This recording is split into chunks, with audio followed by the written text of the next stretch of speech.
So family courts basically work off of fabricated evidence. That's number one. Number two, there's really no appeal from family courts. So family courts, unlike normal, like civil courts or criminal courts, there's almost no appellate options out of a family court. So the judges operate with no oversight and just do whatever they want.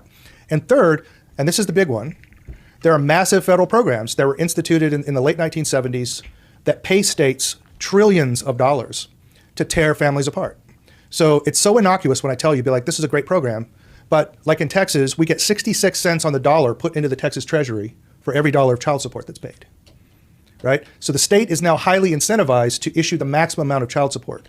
That's why almost all divorces got 50-50 prior to the 1980s. And there was this skyrocketing of divorces where one parent loses custody. And that was to maximize Title IV-D reimbursements to the states. In Texas, it's $500 million to the Texas budget. If the state is profiting off of child support? Correct. And in most states, the Judicial Retirement Fund is funded from this money. So the more child support that's issued from the family courts, the larger the judicial retirement. It's a massive program. It's the size of the largest defense programs. So the incentives are absolutely huge. To get people to pay child support? Correct. Even married people, to get them to break up and then have to pay each other child support? Absolutely, yeah. So because you would think the best child support would just be 50-50 custody and let people raise their kids. The best child support is to raise your own kid. That's the best child support.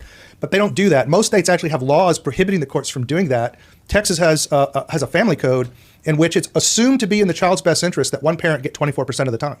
And the reason 24% was chosen precisely is it maximizes Title IV-D reimbursement to the state at 24%.